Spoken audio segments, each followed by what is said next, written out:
झारखंड की 81 विधानसभा सीटों के लिए 13 नवंबर को पहले चरण का मतदान होगा। 43 सीटों पर इसमें चुनाव होना है और चुनाव के लिए प्रचार काफ़ी तेज़ हो गया है, ज़ोरों पर अब आ गया है। कल अमित शाह ने झारखंड में सभाएं की थी, आज प्रधानमंत्री मोदी ने सभाएं की हैं। गढ़वा में उन्होंने सभा की है, चाईबासा में सभा की है।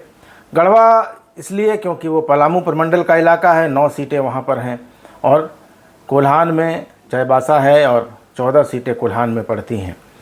प्रधानमंत्री मोदी ने इस भाषण में जो दोनों जगह उन्होंने भाषण दिए, वहाँ परिवारवाद पर उन्होंने हमला किया, भ्रष्टाचार पर हमला किया, कांग्रेस और आरजेडी पर भी निशाना उन्होंने साधा, लेकिन हेमंत सोरेन का नाम नहीं लिया।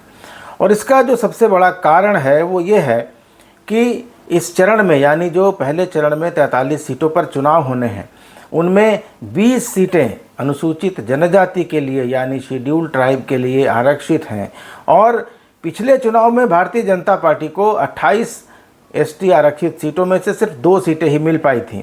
तो प्रधानमंत्री मोदी या भारतीय जनता पार्टी हेमंत सोरेन पर सीधा हमला करके कोई रिस्क नहीं लेना चाहते, क्योंकि लोकसभा चुनाव के पहले हेमंत सोरेन को जेल भेजने का परिणाम भाजपा देख चुकी है। उस समय हेमंत सोरेन जेल में थे और लोकसभा का चुनाव हुआ था तो बीजेपी को एक भी एसटी रिजर्व सीट नहीं मिली थी। झारखंड में 5 लोकसभा सीटें ऐसी हैं जो अनुसूचित जनजातियों के लिए रिजर्व हैं। तो यही कारण है कि प्रधानमंत्री हेमंत सोरेन का सीधा सीधा नाम लेने से बच रहे हैं। एक दूसरी संभावना पोस्ट पोल अलायंस की भी हो सकती है कि अगर किसी भी दल या किसी भी गठबंधन को पूर्ण बहुमत नहीं मिलता है तो गैर कांग्रेस और गैर राजद गठबंधन की संभावना खुली रखी जाए। तो एक संभावना ये भी झारखंड में हवाओं में तैर रही है, हालांकि ये बहुत प्रीमेच्योर है, लेकिन ऐसी संभावना बन सकती है, क्योंकि पहले भी 2 मौके ऐसे आए हैं जब भारतीय जनता पार्टी और झारखंड मुक्ति मोर्चा ने मिलकर सरकार बनाई है। तो कुल मिलाकर अभी यही है। हालांकि अभी प्रचार का शुरुआती दौर है और अभी आने वाले दिनों में प्रचार और तेज़ होगा। प्रधानमंत्री की और भी सभाएं होंगी, योगी आदित्यनाथ की सभा होने वाली है।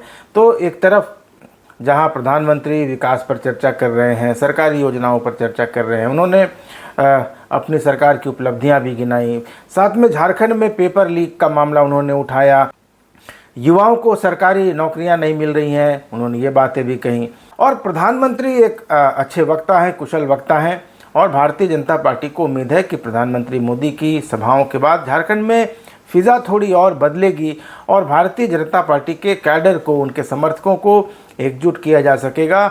और बीजेपी को उम्मीद है कि इस चरण में जिन 43 सीटों पर चुनाव होने हैं उनमें भारतीय जनता पार्टी को कम से कम 20 या 22 सीटें मिल जाएं। क्योंकि 2019 के विधानसभा चुनाव की बात करें तो आज जिन इलाकों में प्रधानमंत्री मोदी ने सभाएं की हैं, पलामू में और चाईबासा में, तो पलामू और कोल्हान प्रमंडल को मिलाकर भारतीय जनता पार्टी को सिर्फ 5 सीटें मिली थीं। तो ऐसे में प्रधानमंत्री का ये दौरा और हेमंत सोरेन को सीधे सीधे टारगेट न करना कई बातों की ओर इशारा करता है।